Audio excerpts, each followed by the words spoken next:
So maybe while we see a little celebration in the Range Control Center, we can take a look at the COTS and CRS missions. As we mentioned, the subsequent missions will carry our Cygnus cargo resupply vehicle. Cygnus is really two main elements: a pressurized cargo module that you see on the front end that is manufactured for us by Thales Alenia Space in Italy, very similar to some of the pressurized elements that are already on Space Station, and a service module built by Orbital that's very similar to the propulsion modules on our successful line of commercial and government satellites. The vehicle will propel itself up near the space station, get in relative proximity to the space station,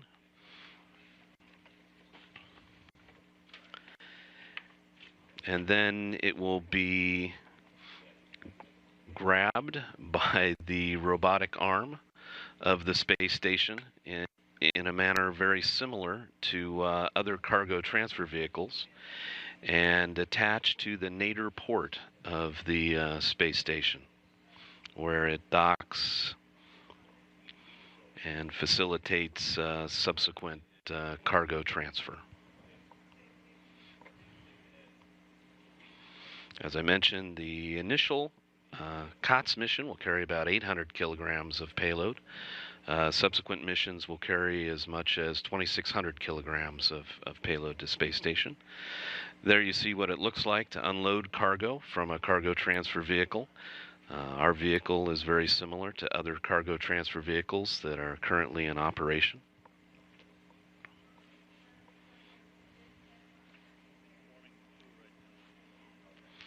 When the cargo has been transferred and waste supplies are loaded into the Cygnus, the Cygnus is then unberthed from the space station and released to re-enter and dispose of waste and other expendables from the space station.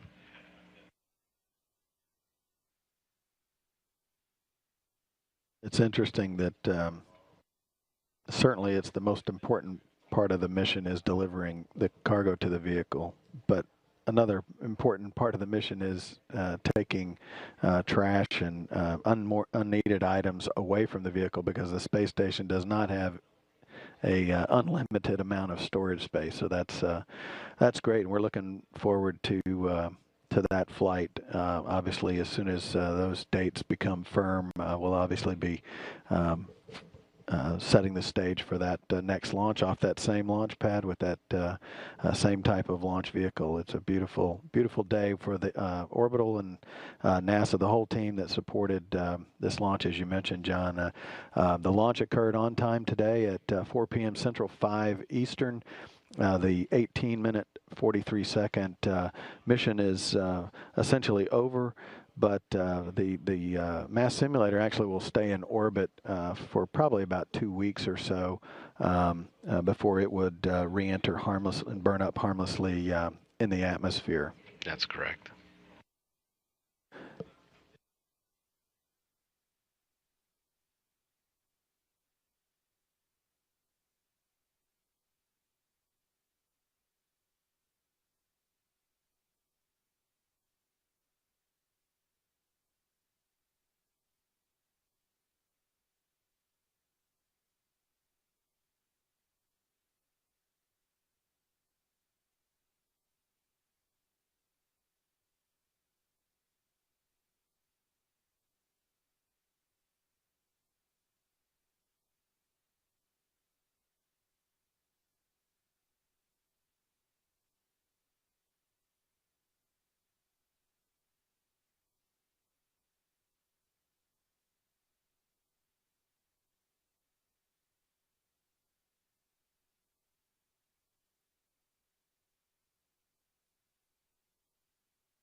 While the team continues to not only look over the data from the flight, also obviously well-deserved celebration and congratulatory greetings around the Range Control Center.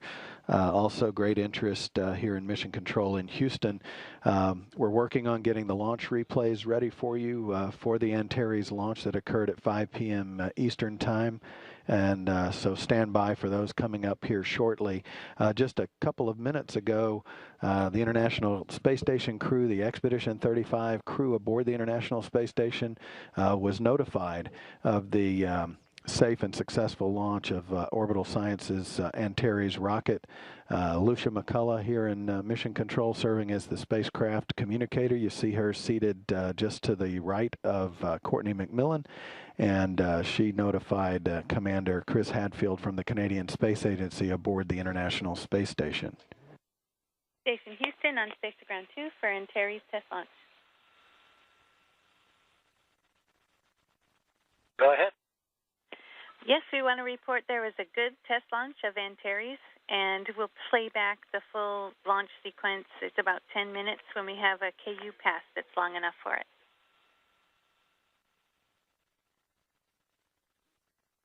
Woohoo, that's super. That's great news. Good for them. Congratulations to all concerned, and that bodes well for all of our futures. Super. Agreed. Thanks. And that was Commander Chris Hadfield aboard the International Space Station, the Expedition 35 crew commander. The crew actually officially goes to bed just about now, a typical 8-hour sleep period. The crew spent much of the weekend fairly quietly monitoring some experiments on board, having some free time, talking with family and friends here on the ground. As usual, they'll get back to work on Monday with their wake-up call coming about 1 in the morning, U.S. Central Time.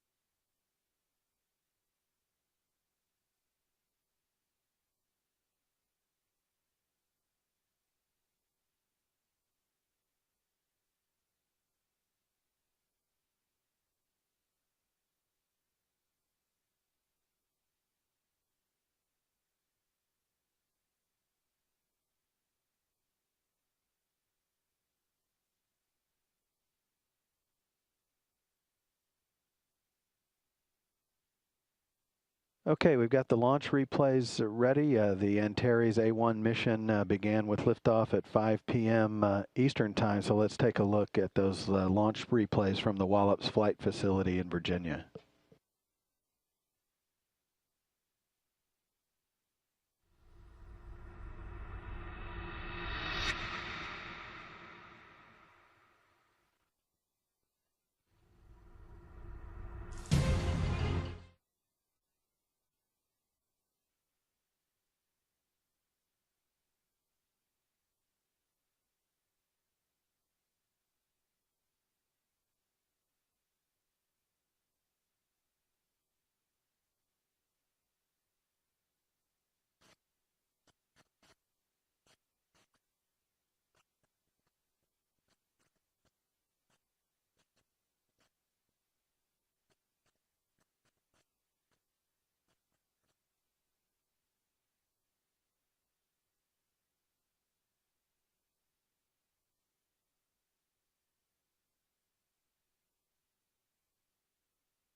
And that was the conclusion of the launch replays of